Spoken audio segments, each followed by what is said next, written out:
빚이 8천이라니 월세에 카드론까지? 그걸 빵집 하나로 갚겠다고? 그건 사랑이 아니다. 불행으로 가는 길이다. 엄마는 안다. 가난이 사람을 어떻게 무너뜨리는지. 평생을 그 그림자와 싸우며 살았다. 청년식품은 내 피와 땀이다. 맨손으로 시작해 40년을 버텼다. 그런 여자를 우리 집안에 들일 수 없다. 절대로. 왜 그렇게까지 반대하냐고? 나는 평생 이런 걸 경계하며 살았다. 가난은 번진다. 불행도 번진다. 내가 쌓아 올린 것이 한순간에 무너질 수 있다. 그 공포를 너는 모른다. 안녕하세요. 저는 청년식품 회장 이연주입니다. 올해 68살이고요. 식품업 하나로 평생을 버텨왔습니다. 그런데 어느 날 제 인생을 송두리좀 바꿔 여자를 만났습니다. 아니, 만났다기보다는 아들이 데려온 여자라고 해야 맞겠네요. 그 여자 때문에 나는 처음으로 내 인생을 되돌아보게 됐습니다. 그리고 깨달았습니다. 내가 평생 무엇을 놓치고 살았는지. 준호야, 내가 태어났을 때 내 통장 잔고는 17만 원이었다. 내 아빠는 빚을 지고 도망갔고 나는 혼자 남았다. 28살의 나는 아무것도 없었다. 아기를 안고 월세방 문 앞에 서서 울었다. 그날의 추위를 나는 아직도 기억한다. 그래서 맹세했다. 다시는 가난하게 살지 않겠다고. 다시는 누구에게도 무시당하지 않겠다고. 그렇게 악착같이 살았다. 새벽 4시에 일어나 도매시장으로 갔고 밤 11시에 장부를 정리했다. 손에 굳은 살이 박이고 무릎 연골이 닳았다. 그렇게 청년식품을 읽었다. 그런데 지금 내 아들이 빚쟁이 여자와 결혼하겠다고 한다. 김 비서한테 지시했다. 그 여자 신상 다 조사해 오라고. 어디서 굴러온 사람인지 내가 직접 확인할 거라고. 숨을 고른다. 회장실 창밖을 바라본다. 빌딩 숲이 보인다. 저 건물들 사이 어딘가에 그 여자의 빵집이 있을 것이다. 다음 날 아침 7시 김 비서가 두꺼운 봉투를 내 책상 위에 놓았다. 조사 결과입니다. 회장님. 펼쳐봤다. A4 용지 18장. 한 장 한 장 넘기면서 읽어내려갔다. 성함은 한서담. 1993년 4월 12일생. 나이 32. 경기도 수원 출신. 부모님은 2015년 2월 14일 중부고속도로 안개 다중추돌 사고로 모두 사망. 현장에서 아버지 즉사 어머니는 이틀 뒤 병원에서 사망. 병원비 2,300만 원, 장례비 600만 원, 합계 2,900만 원. 당시 서담 씨 나이 21살, 대학교 2학년 중퇴, 이후 경과, 2016년 제과제빵 학원 수료, 2017년 소규모 카페 취업, 2018년 퇴사 후 자가 창업 시도, 대출 4천만 원 보증금 2천만 원 시설비 1,500만 원, 2019년 6월 폐업, 임대차 위약금 600만 원 추가, 재창업 2020년 3월, 현 점포 따뜻한 아침 개업, 현재 채무 총액 8,200만 원, 제1금융권 4,100만 원, 제2금융권 2,800만 원 사채 1,300만 원, 월세 35만 원 원룸 거주, 보증금 300만 원, 관리비 별도 6만 원, 빵집 월평균 매출 410만 원, 원재료비 140만 원, 인건비 본인 단독 임대료 70만 원, 공과금 20만 원, 차감 후 순이익 180만 원, 월 채무 변제액 110만 원, 생활비 70만 원, 신용 등급 6등급, 연체 이력 없음, 연체 이력 없음이라는 문장을 다시 읽었다. 8천만 원 빚을 지고도 단 한 번도 연체하지 않았다는 뜻이다. 110만 원을 7년째 꼬박꼬박 갚고 있다는 뜻이다. 어떻게 그게 가능하지? 김 비서가 덧붙였다. 회장님, 추가 조사 항목입니다. 한서담 씨는 매일 아침 5시에 빵집 문을 엽니다. 새벽 3시 반에 기상해서 반죽을 시작한다고 합니다. 주변 상인들 증언으로는 7년 동안 단 하루도 문을 닫은 적이 없다고 합니다. 명절에도 일요일에도 항상 열려 있었다고 합니다. 그리고 이 여자는 독거노인 3분께 매일 아침 빵을 무료로 배달합니다. 김순례 할머니 82세 무릎 인공관절 거동 불편, 박영수 할아버지 79 당뇨 합병증 시력 저하, 최미자 할머니 85 치매 초기, 3분 모두 기초생활수급자이며 자녀와 연락이 끊긴 상태입니다. 나는 보고서를 덮었다. 가슴이 답답했다. 400만 원으로 8천만 원을 갚는다? 그것도 7년째? 그러면서 남에게 빵을 공짜로 나눠준다? 논리적으로 말이 안 됐다. 내가 평생 배워온 경영 원칙으로는 설명할 수 없었다. 손익분기점이 맞지 않았다. 투자 대비 회수율이 제로였다. 이런 사업 모델은 망하게 돼 있다. 그런데 7년째 버티고 있다. 그 빵집 주소를 메모했다. 서울시 관악구 봉천동. 내가 직접 가보기로 했다. 눈으로 보고 귀로 듣고 확인해야 직성이 풀리니까. 새벽 4시 반 운전기사에게 전화를 걸었다. 출근 준비 좀 해요. 지금 당장 어디로 모실까요, 회장님? 봉천동으로. 차는 1시간 만에 도착했다. 낡은 상가 건물 앞. 간판은 빛바랜 하늘색이었고 따뜻한 아침이라는 글자가 페인트로 손으로 쓴 듯 삐뚤삐뚤했다. 시동을 끄라고 했다. 기다리라고 했다. 나는 차 안에 앉아서 지켜봤다. 새벽 5시 가게 안에 불이 켜졌다. 그 여자가 나타났다. 한서담. 생각보다 작았다. 150cm 정도. 머리는 뒤로 묶여 있었고 앞치마는 밀가루 가루로 뿌옇게 흐려져 있었다. 화장기 없는 얼굴, 낡은 검은색 점퍼, 운동화는 밑창이 달아 있었다. 그 여자는 가게 문을 열고 들어갔다. 유리창 너머로 움직임이 보였다. 불을 켰다. 오븐을 예열했다. 커다란 스테인리스 볼을 꺼냈다. 반죽을 시작했다. 나는 차에서 내렸다. 찬 공기가 폐를 찔렀다. 11월 새벽은 이렇게 추웠다. 가게 앞으로 다가갔다. 유리창에 얼굴을 가까이 댔다. 그 여자는 반죽을 치대고 있었다. 손목을 돌리고 접고 누르고 당기고 리듬이 있었다. 기계처럼 정확했다. 반죽이 매끄러워졌다. 그 여자는 젖은 면보를 덮고 타이머를 맞췄다. 1차 발효. 그리고 다음 볼을 꺼냈다. 또 반죽을 시작했다. 나는 그 모습을 30분 동안 지켜봤다. 단 한 번도 쉬지 않았다. 물도 마시지 않았다. 앉지도 않았다. 그냥 계속 반죽하고 성형하고 발효시키고 구웠다. 오븐 문을 열 때마다 뜨거운 김이 피어올랐다. 빵 냄새가 새어나왔다. 달콤했다. 따뜻했다. 6시 30분. 그 여자는 앞치마를 벗고 큰 봉지 3개를 챙겼다. 가게 문을 잠그고 골목 안쪽으로 걸어갔다. 나는 뒤를 따랐다. 골목은 좁았다. 담벼락에는 곰팡이가 끼어 있었고 낙서가 가득했다. 쓰레기 봉투가 쌓여 있었고 고양이 한 마리가 도망쳤다. 이런 곳을 내가 걷다니. 그 여자는 낡은 단독주택 앞에 멈춰섰다. 대문을 두드렸다. 할머니 저예요. 서담이요.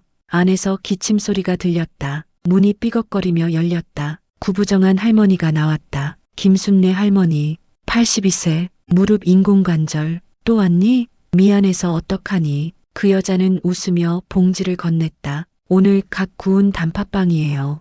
따뜻할 때 드세요. 그리고 이거 계란 몇 개 넣었어요. 삶아서 드시면 좋아요. 아이고 이 사람아. 내가 뭐 그리 잘 사냐고 이래. 그 여자는 아무렇지 않게 웃었다. 할머니가 좋아하시는 거 보면 저도 기분이 좋아요. 저 가봐야 해요. 다른 분들도 기다리세요. 할머니는 눈시울을 붉혔다. 그 여자의 손을 꼭 잡았다. 고맙다. 정말 고맙다. 그 여자는 인사하고 돌아섰다. 2번째 집으로 향했다. 나는 멀리서 지켜봤다. 가슴이 이상했다. 뭔가 먹먹한 느낌이 들었다. 2번째 집.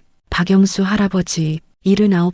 당뇨 합병증 시력 저하. 문을 열자 캄캄한 방 안이 보였다. 전기세를 아끼는 것 같았다. 할아버지는 안경을 찾느라 더듬거렸다. 그 여자는 빵을 건네고 할아버지 손을 잡았다. 할아버지 약은 드셨어요? 아침엔 아직. 꼭 드세요. 약 안 드시면 안 돼요. 알았어. 고맙다 아가씨. 3번째 집. 최미자 할머니. 85세. 치매 초기. 할머니는 문을 열고 그 여자를 한참 쳐다봤다. 기억이 나지 않는 표정이었다. 누구시지? 저예요 할머니. 빵 가져왔어요. 아 빵. 고맙네. 할머니 어제 진지 드셨어요? 어제? 글쎄 기억이 안 나는구만. 그 여자는 냉장고를 열어봤다. 텅 비어 있었다. 그 여자는 봉지에서 무언가를 더 꺼냈다. 김밥이었다. 이거 제가 싸왔어요. 드세요. 그리고 복지관 전화번호 여기 붙여놨으니까 뭐 필요하면 전화하세요. 고맙네 아가씨 이름이 뭐라고 했지? 서담이요. 서담이 고맙다 서담아. 나는 차로 돌아왔다. 운전기사가 물었다. 회장님 괜찮으십니까? 나는 대답하지 않았다. 그냥 창밖을 바라봤다. 가슴이 답답했다. 숨이 막혔다. 빚이 8천만 원인 여자가 왜 남에게 빵을 나눠주는가? 자기가 먹을 것도 부족할 텐데 왜 남에게 김밥을 싸주는가? 내가 평생 쌓아온 논리로는 이해할 수 없었다. 그런데 이상하게도 눈물이 났다. 운전기사는 아무 말도 하지 않았다. 차는 조용히 출발했다. 회사로 돌아오는 동안 나는 계속 생각했다. 나는 부자다. 청년식품 시가총액 3천억 원. 내 개인 자산 800억 원. 강남 타워 팰리스 60평 아파트. 제주도 땅 3,000평. 외제차 2대. 그런데 나는 언제 마지막으로 누군가에게 무료로 무언가를 줬던가. 기부는 했다. 세금 공제를 위해. 회사 이미지를 위해. 그런데 그건 진심이 아니었다. 계산이었다. 그 여자는 계산하지 않았다. 이득을 따지지 않았다. 그냥 줬다. 그게 나는 이해되지 않았다. 아니, 이해되지 않는 게 아니라 부러웠다. 회장실로 돌아왔다. 하루 종일 일이 손에 잡히지 않았다. 김 비서가 들어왔다. 회장님, 오후 일정 확인하시겠습니까? 나는 고개를 저었다. 김 비서, 그 여자 빵집 주변 평판 조사 더 해봐요. 단골 손님 인터뷰하고 납품업체 사람들도 만나보고 상세하게. 이미 조사한 거 아니었습니까? 다시요. 더 자세하게. 김 비서는 고개를 갸우뚱하며 나갔다. 나는 창밖을 바라봤다. 왜 이러는 걸까 나는. 사흘 뒤 김 비서가 다시 보고서를 가져왔다. 회장님, 추가 조사 결과입니다. 읽어봐요. 김 비서가 서류를 펼쳤다. 첫 번째 증언, 단골 손님 이경희 씨 47 주부. 따뜻한 아침, 빵집 단골 4년째. 증언 내용은 이렇습니다. 서담 씨는 정말 착해요. 우리 애가 알레르기가 있는데 그걸 기억하고 계란 안 들어간 빵을 따로 구워줘요. 가격은 똑같이 받으면서요. 한 번은 제가 지갑을 놓고 와서 돈을 못 냈는데 나중에 가져오라고 그냥 빵을 줬어요. 요즘 세상에 그런 사람이 어디 있어요? 두 번째 증언, 밀가루 납품업체 김철수 대리 36세. 한서담 씨는 우리 회사 단골입니다. 5년째 거래하는데 단 한 번도 외상 달라고 한 적이 없어요. 항상 현금으로 결제하고 영수증 꼼꼼하게 챙기고, 한 번은 우리가 실수로 밀가루를 더 배송했는데 전화해서 알려주더라고요. 이거 잘못 온 것 같다고. 요즘 그런 사람 드물어요. 세 번째 증언, 봉천동 주민센터 사회복지사 정미란 씨 34세. 한서담 씨는 저희가 관리하는 독거노인 세 분께 7년째 빵을 배달하고 있어요. 처음에는 저희가 몰랐는데 할머니들이 말씀하셔서 알았어요. 저희가 비용 지원해드리겠다고 했는데 거절하시더라고요. 그냥 제가 하고 싶어서 하는 거라고. 그분 덕분에 할머니들이 많이 밝아지셨어요. 김 비서가 덧붙였다. 회장님, 그리고 한 가지 더 있습니다. 이 여자는 자기 생일에 빵집 문을 닫는다고 합니다. 그런데 그날 뭘 하는지 아십니까? 뭔데? 부모님 산소에 갑니다. 경기도 수원공원묘지 왕복 4시간. 혼자 버스 타고 가서 묘소 청소하고 빵을 올리고 돌아옵니다. 매년 4월 12일 어머니 생신날입니다. 나는 말없이 보고서를 내려놓았다. 숨이 막혔다. 이 여자는 대체 뭘까? 돈도 없으면서 왜 남에게 베푸는가? 혼자도 힘들 텐데 왜 남을 돕는가? 문득 깨달았다. 나는 돈은 많지만 마음은 가난했다. 그날 밤 잠이 오지 않았다. 나는 서재에 앉아서 오래된 앨범을 꺼냈다. 까만 가죽 표지의 낡은 앨범. 먼지가 쌓여 있었다. 펼쳤다. 첫 페이지. 25살 때의 나. 남편과 각 결혼했을 때. 우리는 가난했지만 행복했다. 사진 속 나는 웃고 있었다. 진짜 웃음이었다. 지금 내가 짓는 사교적 미소가 아니라 마음에서 우러나온 웃음. 단칸방 사진. 벽에는 곰팡이가 피어 있었고 이불은 누더기였다. 그래도 우리는 행복했다. 다음 페이지.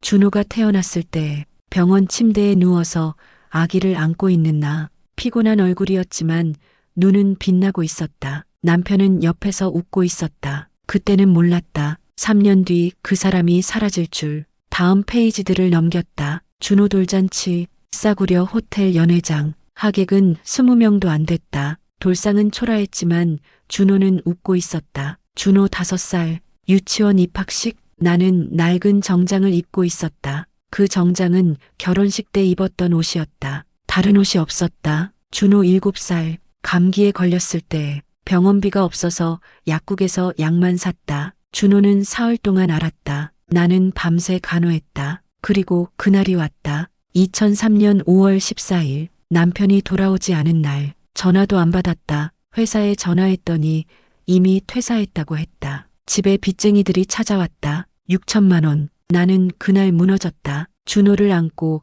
월세방 구석에 앉아서 울었다. 어떻게 해야 할지 몰랐다. 그런데 울 수만은 없었다. 아이가 있었으니까. 다음 날부터 일을 찾아다녔다. 식당, 설거지, 주유소, 야간, 아르바이트, 전단지, 돌리기 뭐든 했다. 하루에 4시간 잤다. 준호는 동네 경로당 할머니들이 돌봐줬다. 2년 동안 그렇게 살았다. 빚을 갚았다. 6천만 원을 2년 만에 다 갚았다. 그리고 남은 돈으로 작은 가게를 냈다. 반찬 가게. 새벽 3시에 일어나 김치를 담갔다. 시장에 가서 팔았다. 그렇게 10년을 버텼다. 가게가 2개가 됐다. 3개가 됐다. 직원을 고용했다. 법인을 만들었다. 청년식품. 그렇게 30년이 흘렀다. 나는 부자가 됐다. 그런데 언제부터였을까? 웃는 법을 잊어버린 게 앨범을 덮었다. 눈물이 났다. 나는 대체 뭘 위해 이렇게 살아온 걸까? 돈을 벌기 위해서?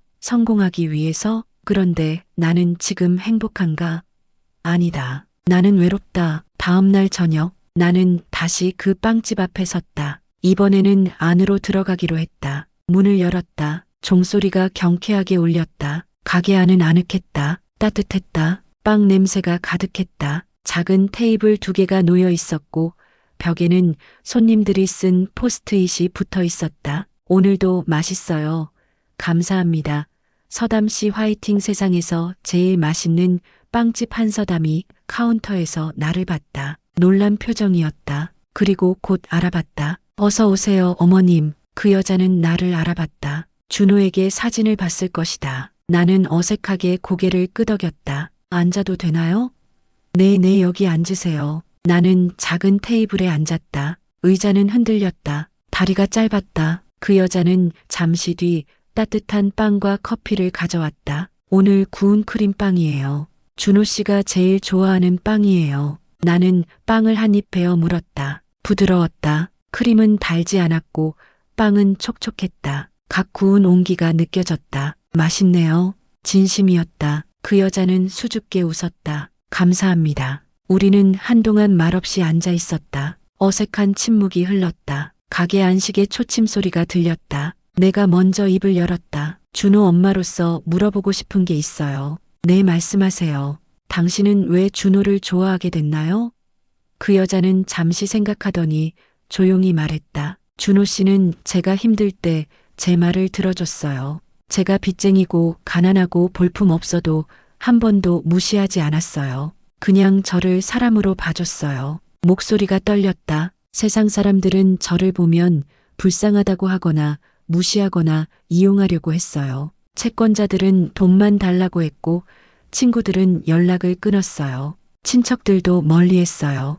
그 여자의 눈에 눈물이 고였다. 근데 준호 씨는 달랐어요. 제 이야기를 들어주고 제 꿈을 응원해줬어요. 제가 더 좋은 빵을 만들고 싶다고 하니까 같이 기뻐해줬어요. 제가 할머니들한테 빵을 나눠준다고 하니까 멋있다고 했어요. 저는 준호 씨를 불행하게 만들고 싶지 않아요. 그래서 사실 결혼하고 싶지 않았어요. 계속 거절했어요. 근데 준호 씨가 같이 가자고 했어요. 힘들어도 같이 가자고, 빚도 같이 갚자고. 나는 가슴이 먹먹했다. 당신은 빚이 많은데 왜 남에게 빵을 나눠주나요? 그 여자는 놀란 표정으로 나를 봤다. 아셨어요?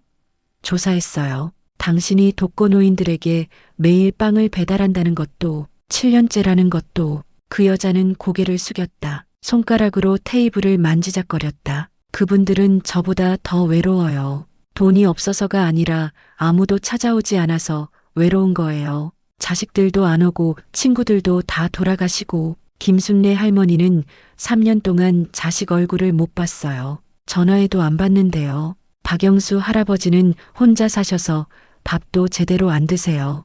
최미자 할머니는 치매가 있으셔서 저를 매일 처음 보는 것처럼 대하세요. 제가 드리는 빵은 별거 아니에요. 1,000원어치도 안 돼요. 근데 그분들은 그걸로 하루를 버티세요. 제가 오는 걸 기다리세요. 그 여자가 나를 쳐다봤다. 저도 그게 좋아요. 그분들이 웃으실 때 저도 행복해요.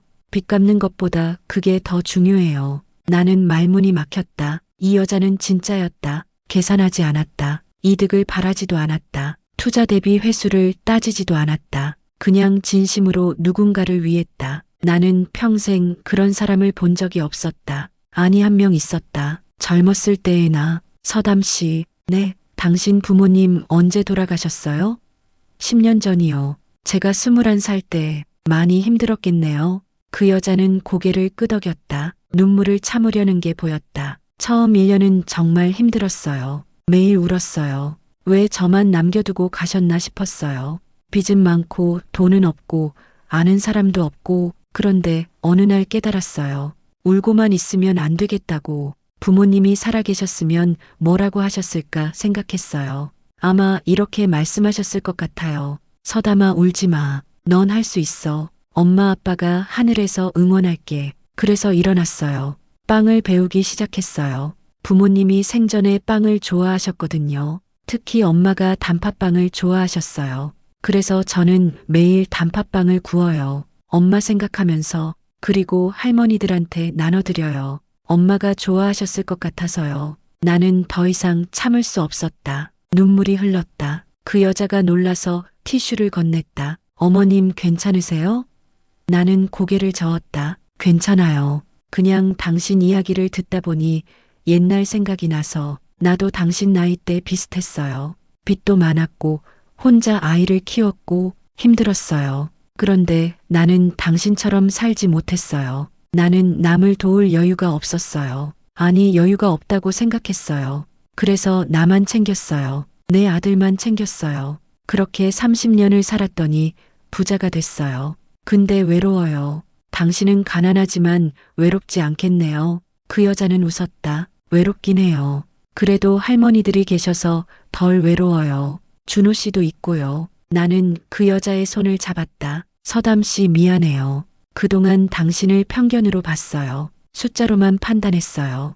빚이 많다고 가난하다고 우리 집안에 어울리지 않는다고 생각했어요. 근데 틀렸어요. 당신은 가난하지 않아요. 마음이 부자예요. 그 여자는 눈물을 흘렸다. 어머님, 나도 울었다. 우리는 한동안 손을 잡고 앉아 있었다. 가게 밖으로 저녁 해가 지고 있었다. 주황빛이 유리창에 비쳤다. 따뜻했다. 며칠 뒤 준호가 집에 왔다. 우리는 식탁에 마주 앉았다. 오랜만에 같이 먹는 저녁이었다. 가정부에게 오늘은 내가 직접 하겠다고 했다. 30년 만에 주방에 섰다. 김치찌개를 끓이고 계란말이를 부치고 시금치나물을 무쳤다. 손이 서툴렀다. 계란말이는 부서졌고 나물은 짰다. 그래도 정성껏 준비했다. 준호는 조용히 밥을 먹었다. 나도 말이 없었다. 한참 만에 준호가 입을 열었다. 엄마, 이거 엄마가 만드신 거예요?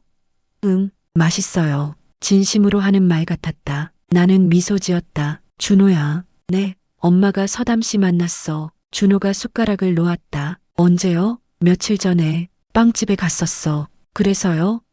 좋은 사람이더라. 정말 좋은 사람. 준호의 눈에 눈물이 고였다. 엄마가 잘못 생각했어. 서담 씨를 숫자로만 봤어. 빚이 많다고 가난하다고. 근데 그게 중요한 게 아니더라. 중요한 건 마음이더라. 서담 씨는 마음이 부자야. 준호야, 엄마가 결혼 허락할게. 준호가 자리에서 일어나 나를 안았다. 고맙습니다, 엄마. 나도 준호를 안았다. 아들의 어깨가 떨렸다. 울고 있었다. 나도 울었다. 오랜만에 아들을 품에 안았다. 따뜻했다. 준호야, 근데 한 가지만 들어줘. 뭐요, 엄마? 빚은 엄마가 갚을게. 아니에요, 엄마, 그건 들어봐. 이건 엄마 자존심이야. 엄마가 며느리 빚도 못 갚으면 무슨 회장이야. 그리고 이건 도와주는 게 아니야. 투자야. 투자요? 응, 서담 씨 빵집 키우고 싶어. 더 많은 사람들한테 빵을 나눠주게 하고 싶어. 그러니까 엄마가 투자하는 거야. 대신 조건이 있어. 무슨 조건이요? 매주 토요일 독거노인 무료 빵 나눔 행사해. 청년식품이 후원할게. 서담 씨가 하고 싶어 하던 일이잖아. 준호는 또 울었다. 엄마 고맙습니다. 정말 고맙습니다. 고맙긴. 엄마가 늦게라도 깨달아서 다행이지. 준호야. 네. 엄마 요즘 생각하는데 나는 평생 틀리게 살았던 것 같아. 준호가 나를 쳐다봤다. 돈을 벌기 위해 산 게 아니라 돈에게 지배당하며 산 것 같아. 성공하기 위해 산 게 아니라 성공에 집착하며 산 것 같아. 그러다 보니 정작 중요한 걸 놓쳤어. 사람을 놓쳤어. 사랑을 놓쳤어. 엄마 근데 서담 씨를 보면서 깨달았어. 진짜 부자는 돈이 많은 사람이 아니라 마음이 따뜻한 사람이구나. 나는 68회를 살면서 이제야 배웠어. 준호는 내 손을 꼭 잡았다. 엄마는 잘못 사신 게 아니에요. 엄마는 최선을 다하신 거예요. 저를 키우시느라 혼자 다 하시느라. 고맙다 준호야. 우리는 한동안 손을 잡고 앉아 있었다. 식탁 위에 김치찌개가 식어가고 있었다. 그래도 괜찮았다. 따뜻했으니까. 한 달 뒤 청년식품 창립 40주년 기념 행사 날이 다가왔다. 나는 일주일 전부터 연설문을 준비했다. 혼자서 비서에게 맡기지 않고 직접 썼다. 밤마다 서재에 앉아서 썼다 지우고 썼다 지웠다. 무슨 말을 해야 할까? 40년 동안 회사를 경영하며 내가 배운 것은 무엇인가? 성공의 비결은 무엇인가? 아니다. 그런 뻔한 말은 하고 싶지 않았다. 나는 진실을 말하고 싶었다. 연설문을 다시 썼다. 이번에는 솔직하게 썼다. 내가 얼마나 틀리게 살았는지, 무엇을 놓쳤는지, 그리고 무엇을 배웠는지 다 쓰고 나니 새벽 3시였다. 창밖을 바라봤다. 어두웠다. 별이 보였다. 문득 서담이 생각났다. 지금쯤 그 여자도 일어나서 빵을 만들고 있을 것이다. 새벽 3시 반, 반죽을 시작할 시간. 나는 미소 지었다. 행사 당일, 서울 강남구 코엑스 그랜드 볼룸. 임직원 500명 거래처, 사람들 200명 언론 50명. 화려한 무대, 대형 스크린, 조명, 음향. 나는 대기실에서 기다렸다. 떨렸다. 30년 경영자 생활에서 이렇게 떨려본 적은 처음이었다. 준호와 서담이 객석 앞쪽에 앉아 있었다. 서담은 처음 보는 정장을 입고 있었다. 수수하지만 단정했다. 내 차례가 됐다. 사회자가 호명했다. 청년식품 회장 이현주님 나오시겠습니다. 박수 소리가 울렸다. 나는 무대로 걸어갔다. 조명이 눈부셨다. 마이크를 잡았다. 여러분 안녕하세요. 청년식품 회장 이현주입니다. 오늘은 청년식품 창립 40주년을 기념하는 뜻깊은 자리입니다. 40년 전 저는 28살이었습니다. 통장 잔고 17만 원, 빚 6천만 원, 혼자 키워야 할 2살배기 아들. 저는 그때 맹세했습니다. 다시는 가난하게 살지 않겠다고, 다시는 무시당하지 않겠다고, 그렇게 악착같이 살았습니다. 사람들이 숨죽이며 들었다. 새벽 4시에 일어나 밤 12시에 잤습니다. 1년에 360일을 일했습니다. 명절도 없었고 휴가도 없었습니다. 그렇게 10년이 흘렀습니다. 20년이 흘렀습니다. 30년이 흘렀습니다. 청년식품은 성장했습니다. 매출 3천억 원, 직원 800명, 업계 1위. 저는 부자가 됐습니다. 그런데 며칠 전 저는 깨달았습니다. 제가 평생 무엇을 놓치고 살았는지. 사람들은 고개를 갸우뚱했다. 저는 돈을 벌었지만 마음은 가난했습니다. 권력을 얻었지만 외로웠습니다. 성공했지만 행복하지 않았습니다. 회사는 커졌지만 제 마음은 작아졌습니다. 돈은 많아졌지만 웃음은 사라졌습니다. 왜 그랬을까요? 저는 사람을 잊었기 때문입니다. 숫자만 봤습니다. 매출, 영업이익, 순이익, 주가. 그게 전부인 줄 알았습니다. 직원들을 봤을 때도 숫자로 봤습니다. 생산성, 효율성, 기여도. 그 사람이 누구인지는 관심 없었습니다. 거래처를 봤을 때도 그랬습니다. 얼마를 주문하는가, 얼마를 지불하는가, 그것만 중요했습니다. 심지어 제 아들까지도 그랬습니다. 준호가 객석에서 고개를 숙였다. 제 아들이 사랑하는 여자가 생겼을 때 저는 그 여자를 숫자로 봤습니다. 빚이 8천만 원, 월 소득 180만 원, 신용등급 6등급. 그래서 반대했습니다. 우리 집안에 어울리지 않는다고, 준호를 불행하게 만들 거라고. 그런데 제가 틀렸습니다. 그 여자를 직접 만나보고 알았습니다. 그 여자는 가난하지 않았습니다. 마음이 부자였습니다. 빚이 있어도 남을 도왔습니다. 가난해도 나눴습니다. 힘들어도 포기하지 않았습니다. 저는 그 여자를 보면서 깨달았습니다. 진짜 부자는 돈이 많은 사람이 아니라 마음이 따뜻한 사람이구나. 사람들이 숙연해졌다. 그 사람은 제 아들이 사랑하는 여자입니다. 한서담이라는 이름의 평범한 빵집 주인입니다. 객석 한쪽에 앉아있던 서담이 깜짝 놀라 고개를 들었다. 나는 서담을 바라보며 말했다. 서담 씨 일어나 주시겠어요? 서담은 얼떨떨한 표정으로 자리에서 일어났다. 얼굴이 빨개졌다. 박수를 쳐주세요. 이 여자에게. 사람들이 박수를 쳤다. 서담은 당황해서 어쩔 줄 몰라 했다. 나는 무대에서 내려가 서담에게 다가갔다. 객석 사이 통로를 걸었다. 사람들이 비켜줬다. 서담 앞에 섰다. 서담 씨 그동안 미안했어요. 서담은 눈물을 흘렸다. 제가 편견으로 당신을 판단했어요. 당신을 제대로 보지 못했어요. 빚이 많다고 가난하다고 우리 집안에 맞지 않는다고 생각했어요. 근데 틀렸어요. 당신은 진짜 부자예요. 돈이 많아서가 아니라 마음이 따뜻해서 힘들어도 남을 도울 줄 알아서 사랑할 줄 알아서 나도 눈물이 났다. 나는 오늘 여러분께 고백합니다. 다시 무대로 돌아갔다. 마이크를 잡았다. 진짜 부자는 통장 잔고가 아니라 마음 잔고로 결정됩니다. 박수 소리가 터져 나왔다. 저는 40년 동안 회사를 키웠지만 정작 중요한 걸 놓쳤습니다. 사람을 키우는 것을, 사랑을 키우는 것을, 마음을 키우는 것을. 하지만 이제 변화하겠습니다. 목소리를 높였다. 오늘부터 청년식품은 달라지겠습니다. 우리는 이익만 추구하는 회사가 아니라 사람을 생각하는 회사가 되겠습니다. 어려운 이웃을 돕고 따뜻한 마음을 나누는 회사가 되겠습니다. 구체적으로 말씀드리겠습니다. 첫째, 독거노인 지원 프로그램을 시작합니다. 매주 토요일 무료 급식과 빵 나눔 행사를 엽니다. 한서담 씨의 빵집과 협력하여 진행합니다.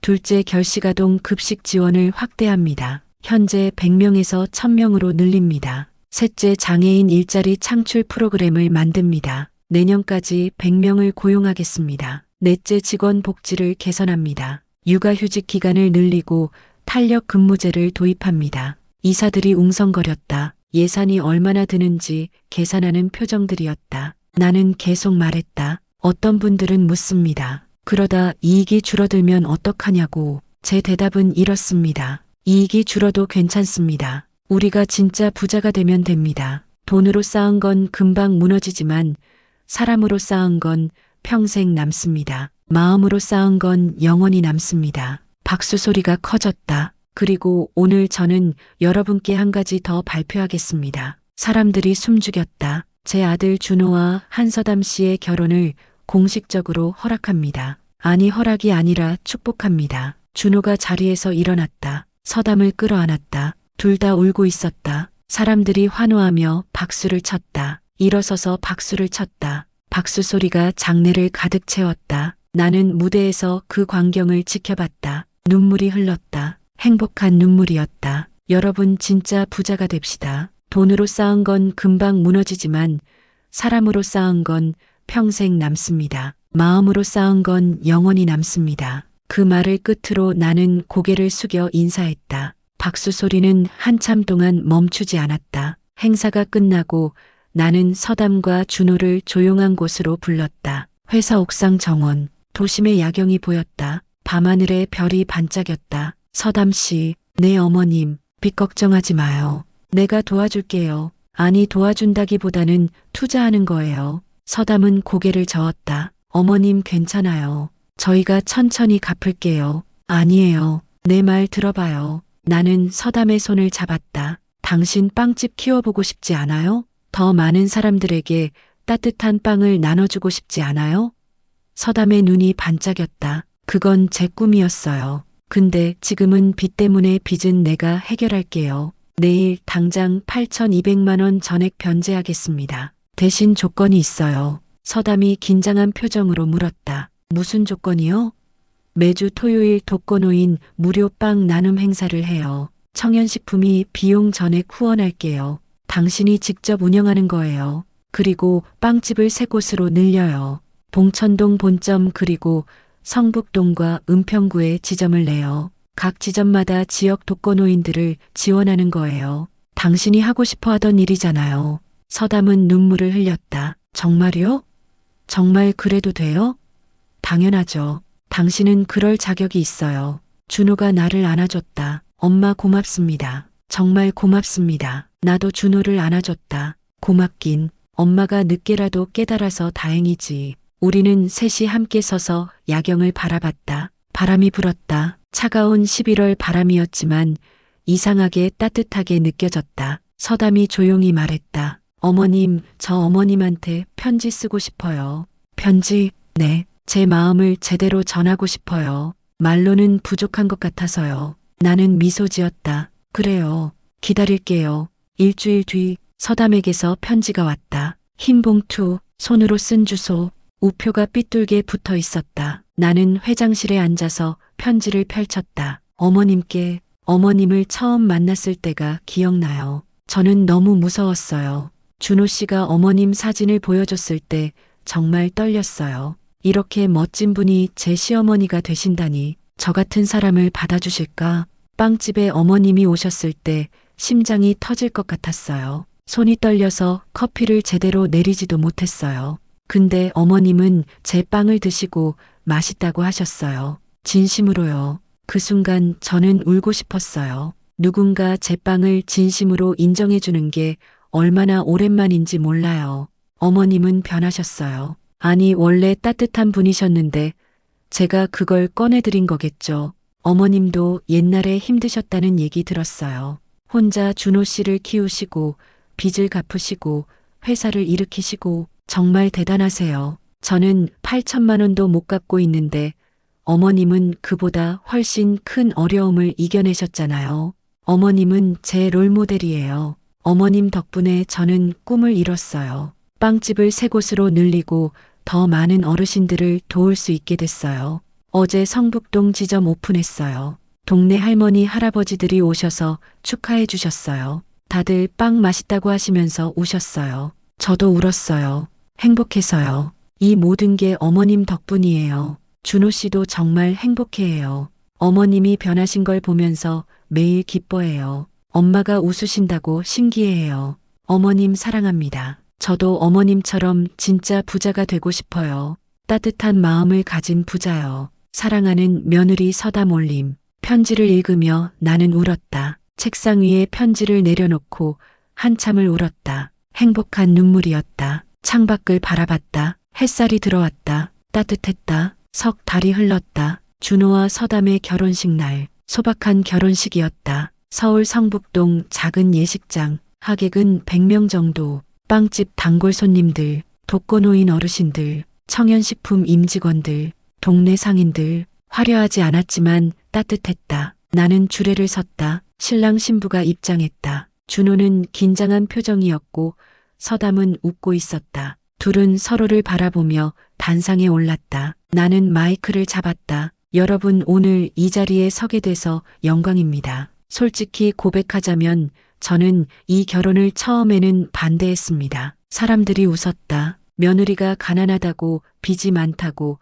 우리 집안에 어울리지 않는다고 생각했습니다. 참 부끄러운 고백이죠. 근데 제가 틀렸습니다. 서담 씨는 가난하지 않았습니다. 마음이 부자였습니다. 빚은 있었지만 양심은 깨끗했습니다. 돈은 없었지만 사랑은 넘쳤습니다. 목소리가 떨렸다. 제가 오늘 여러분께 드리고 싶은 말씀은 이겁니다. 진짜 부자는 통장 잔고가 아니라 마음 잔고로 결정됩니다. 박수 소리가 울렸다. 준호야, 서담아. 평생 행복하세요. 그리고 감사합니다. 저에게 진짜 부자가 무엇인지 가르쳐줘서. 서담이 눈물을 흘렸다. 준호도 울었다. 나도 울었다. 객석에서도 여기저기서 흐느끼는 소리가 들렸다. 특히 독거노인 어르신들이 많이 우셨다. 김순례 할머니, 박영수 할아버지, 최미자 할머니, 3분 모두 맨 앞자리에 앉아서 우셨다. 나는 그 모습을 보며 생각했다. 이게 진짜 부자구나.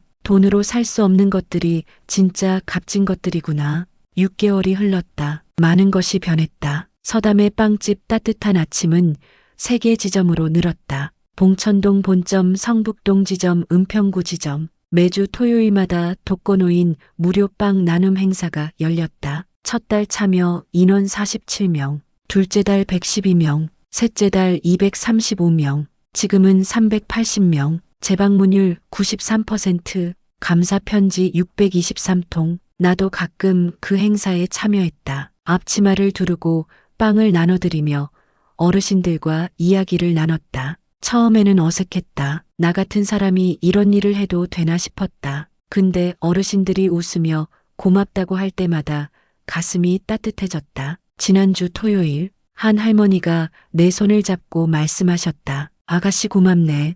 이렇게 따뜻한 빵을 주다니. 나는 웃었다. 아가씨라니요. 저 69이에요. 그래도 우리보단 아가씨지. 고맙다 정말. 할머니의 손이 따뜻했다. 아 이게 행복이구나. 이제야 알았다. 청년식품도 변했다. 사회공헌 예산을 전년 대비 5배로 늘렸다. 독거노인 지원 프로그램 연간 8억 원, 결식아동 급식 지원 1000명 연간 12억 원, 장애인 일자리 창출 100명 고용 연간 5억 원, 직원 복지 개선 육아휴직 기간 확대 탄력 근무제 도입 연간 3억 원, 총 28억 원. 이사회에서 처음에는 반대했다. 회장님, 이익률이 떨어집니다. 주주들이 뭐라고 하겠습니까? 나는 차분히 대답했다. 주주들에게 설명하겠습니다. 우리는 단기 이익이 아니라 장기 가치를 추구한다고. 사람을 소중히 여기는 회사가 결국 더 성공한다고. 그리고 놀랍게도 이익은 떨어지지 않았다. 오히려 늘었다. 4분기 연속 매출 증가,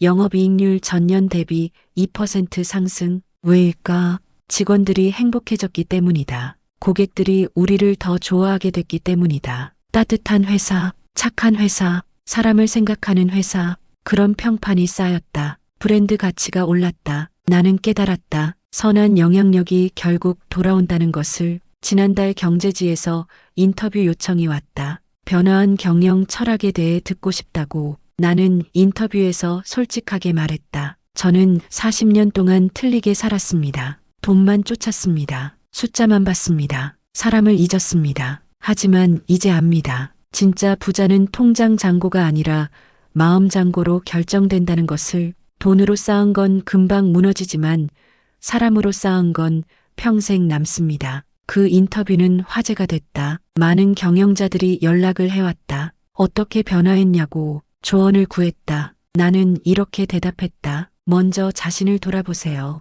당신은 지금 행복합니까? 당신 곁에 진심으로 당신을 사랑하는 사람이 있습니까? 없다면 뭔가 틀린 겁니다. 성공했지만 외롭다면 그건 진짜 성공이 아닙니다. 며칠 전 준호와 서담이 집에 왔다. 같이 저녁을 먹었다. 내가 직접 만든 음식이었다. 이제는 주방에 서는 게 익숙해졌다. 칼질도 능숙해졌고 간도 잘 맞췄다. 서담이 말했다. 어머님 음식 솜씨가 정말 늘으셨어요. 나는 웃었다. 늙어서 배우니까 더디긴 하더라. 그래도 재미있어. 준호가 말했다. 엄마 요즘 표정이 밝아지셨어요. 예전보다 훨씬 웃으세요. 그래. 네. 보기 좋아요. 나는 두 사람을 바라봤다. 행복해 보였다. 준호는 편안한 얼굴이었고 서담은 빛나고 있었다. 나는 말했다. 너희 덕분이야. 너희가 나를 변화시켰어. 서담이 고개를 저었다. 아니에요, 어머님. 어머님이 스스로 변화하신 거예요. 저희는 계기를 드린 것뿐이에요. 그 말이 맞았다. 변화는 누가 시켜서 되는 게 아니다. 스스로 깨달아야 한다. 나는 68회를 살면서 이제야 깨달았다. 늦었지만 괜찮다. 중요한 건 깨달았다는 것이다. 식사 후 우리는 거실에 앉아서 차를 마셨다. 서담이 가방에서 무언가를 꺼냈다. 작은 상자였다. 어머님, 이거 드리고 싶어요. 뭔데? 열어보세요. 나는 상자를 열었다. 안에는 손으로 만든 빵 모양 열쇠고리가 들어있었다. 도자기로 만든 것 같았다. 제가 직접 만들었어요. 도예 학원 다니면서요. 예쁘다. 뒤집어 보세요. 뒤집었다. 작은 글씨가 새겨져 있었다. 진짜 부자 마이너스 엄마 눈물이 났다. 고맙다 서담아. 저야말로 고마워요. 어머님. 우리는 한참을 말없이 앉아 있었다. 창밖으로 봄바람이 불어왔다. 따뜻했다. 오늘, 지금 이 순간 나는 회장실에 앉아 있다. 책상 위에는 서담이 구운 빵이 놓여 있다. 매일 아침 배달해주는 빵. 며느리가 직접 구운 빵. 오늘은 단팥빵이다. 한 입 베어 문다. 여전히 맛있다. 달콤하고 따뜻하다. 창밖을 바라본다. 햇살이 쏟아진다. 오후 3시 햇빛이 제일 따뜻한 시간. 문득 생각한다. 나는 이제야 부자가 됐다. 진짜 부자.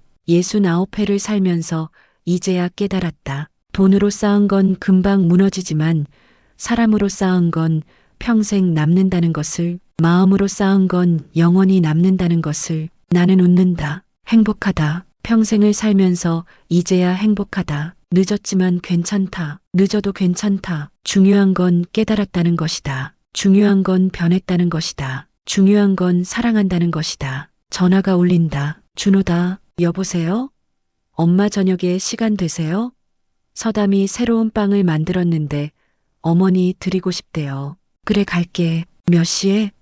6시요. 봉천동 본점으로 오세요. 알았어. 전화를 끊는다. 시계를 본다. 3시 15분. 2시간 45분 남았다. 일을 마저 해야 한다. 서류를 검토하고 결제하고 회의 준비를 해야 한다. 하지만 이상하게 일이 힘들지 않다. 예전에는 일이 짐이었다. 해야 하는 것, 끝나지 않는 것. 하지만 지금은 다르다. 일도 의미가 있다. 이 일을 통해 사람을 돕고 사회를 변화시킬 수 있다. 그 생각을 하니 힘이 난다. 서류를 펼친다. 독거노인 지원 프로그램 확대 계획안. 현재 380명에서 내년 1000명으로 확대. 예산 8억 원에서 20억 원으로 증액. 나는 결재란에 서명한다. 승인. 다음 서류. 장애인 일자리 창출 프로그램 2차 계획. 현재 100명에서 200명으로 확대. 승인. 다음 서류. 직원 자녀 장학금 프로그램 신설. 연간 5억 원 예산.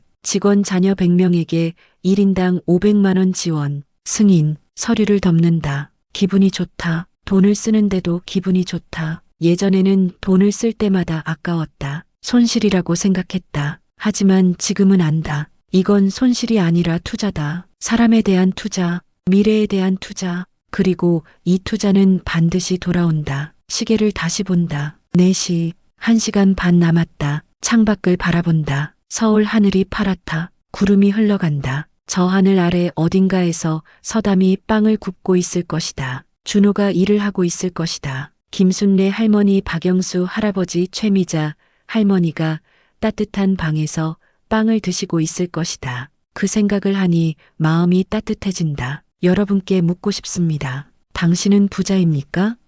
통장 잔고를 보지 마세요. 마음 잔고를 보세요. 당신 곁에 누가 있습니까? 당신을 진심으로 사랑하는 사람이 있습니까?